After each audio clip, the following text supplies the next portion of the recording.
আসসালামু আলাইকুম ও আদাব। আবারও চলে আসলাম আমি একজন ভদ্র অটোওয়ালা সাধারণ জনগণের দুঃখ দুর্দশা তুলে ধরার জন্য। আমি এখন দাঁড়িয়ে আছি কুড়িগ্রাম জেলার ফুলবাড়ি থানার বড়ভিটা ইউনিয়নের ৩ নং ওয়ার্ডের ধনিরামে।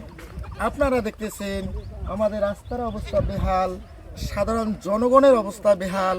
সাধারণ জনগণ চলাফেরা করতে পারে না, সাধারণ মানুষ চলাফেরা করতে পারে না। একটা বৃষ্টি হলেই শুরু হয়ে যায় রাস্তার দুর্দশা। এমন একটা বৃষ্টি হলে এমন একটা অবস্থা হয়ে যায় আমাদের এই রাস্তা দিয়ে চলাফেরা করা যায় না।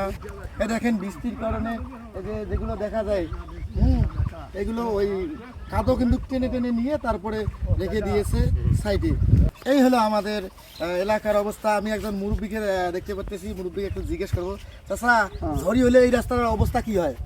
এই অবস্থা এই যে বৃষ্টি যখন হয় তখন এই রাস্তাটি চলাফেরা করা যায়?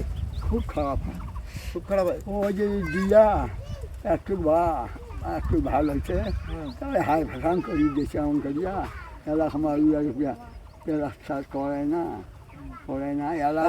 এখন আপনি কি চান যে এই রাস্তাটা ঠিক হয়ে গেলে খুব ভালো হয়, খুব ভালো হয়, তাই না? খুব সবাই এটা ওই এই ঘাটায় তো গেছে ফুলবাড়ি, এই রাস্তা দিয়ে ফুলবাড়ি প্রধান সড়ক এবং চর অঞ্চলে যত মানুষ আছে সবগুলো এই রাস্তা দিয়ে যাওয়া আসা করে, তাই না? গাড়ি চড়ে খুব, এই যে গাড়ি একদম আছে কি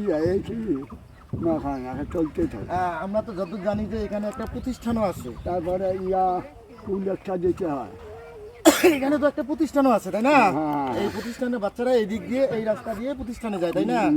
আপনারা দেখতেছেন, চাচার কাছ থেকে শুনলাম যে এই রাস্তাটা আসলে করুণ অবস্থা।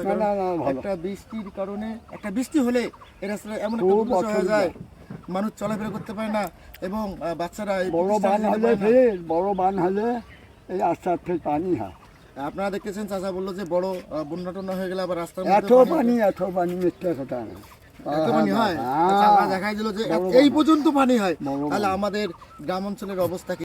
তাই আমি বিশেষভাবে আহ্বান জানাবো আমাদের নতুন সরকার এবং নতুন এমপির কাছে, যেন আমাদের এই বড়ভিটা ইউনিয়নের ধনিরামের ৩ নং ওয়ার্ডের এই রাস্তাটা অতি দ্রুত যেন একটা সংস্করণের ব্যবস্থা করে দেয় এবং এই রাস্তাটা নতুন করে পাকা করে দেওয়ার ব্যবস্থা করে দেয়।